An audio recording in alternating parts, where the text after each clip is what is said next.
I want to bring in our reporter panel, Dave Levinthal, contributing editor for NOTUS again, News of the United States, Brakkton Booker, national political correspondent for Politico. Great to have you both here. So I want to play some sound from Texas yesterday because Greg Abbott announced his bid for re-election. No secret, no surprise there. But he would, if he wins, the longest-serving governor in Texas history.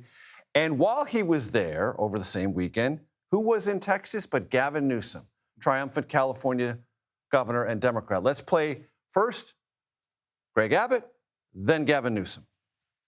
And we are a bastion of common sense in a country that is reeling from far-left progressive insanity. Texas is the common sense state in the United States. We can shape the future here in Texas. We can shape the future here all across the South and across the United States of America. You have that power.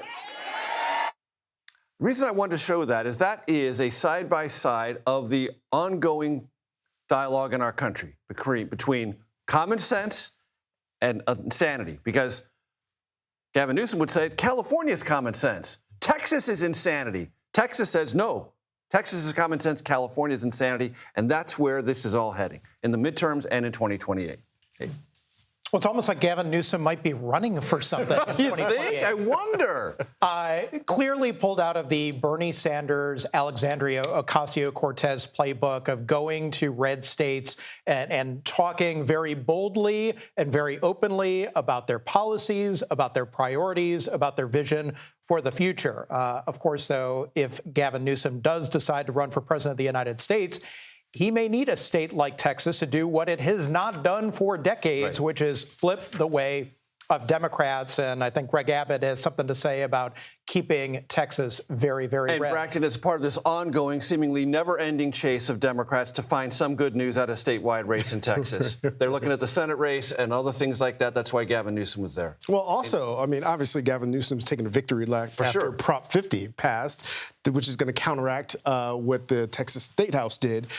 So each state is going to find 5 districts that will lean in the individual parties' directions in order to stop or try to prevent the Republicans from holding on to the House as far as like what California's trying to do. So he was there to kind of thumb his nose in Greg Abbott's face. Like, if you can do it, I can do it. And I could probably do it a little bit better since I have a future race that I want to run that's national. So I want to talk to you about this because it is part of the saga ending the shutdown. Jeanne Shaheen, part of, if not the leader of, the coalition to end the shutdown, teaming up with Senate Republicans.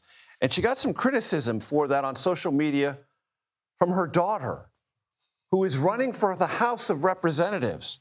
Her daughter, Stephanie Shaheen, said, "I can't support this. I'm not with Mom on ending the shutdown." I mean, that's generational. That's intra-family, Brakkton. It's going to be a really interesting Thanksgiving. I mean, just a couple of days. They're going to have this out over turkey. Yeah. But yeah, the strategies here seems definitely generational. Like, as your previous interview with Rep. Gomez, like, fight. Democrats want to, they want to show some fight, and this is not how you show a fight if you're certainly in the Jeanne Shaheen camp. But look, all the 8 Democrats and 7 Democrats and the 1 independent, King. Yep. They're not up for re-election. No, they're not. That is the one theme that links all of them. None of them are up in 2026, and those who are not on board with this because they've got to be on the fight side of this equation. Yeah, right? Jeanne Shaheen not only is not up for re-election, but she's retiring. So is Dick Durbin. So 2 of those are not even seeking re-election of any kind at any time. But this really speaks to sort of the gerontocracy, if you will, that the Democratic Party is very much having to... At the leadership level. To come to grips with, and is probably going to do so in a fairly politically bloody way in 2026.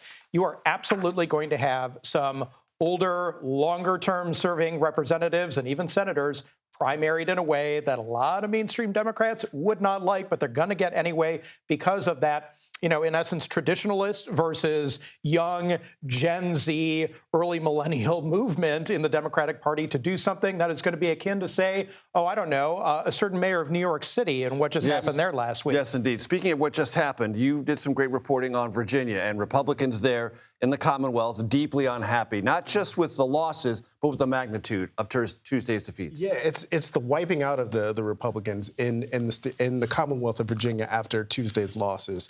A lot of blame to go around with Winsome Earl Sears, who a lot of Republicans said was a very flawed candidate. But look, a lot of folks are saying, look, the reason why she got to the nomination was because of Governor Glenn Youngkin helping her get the nomination, kind of clearing the field.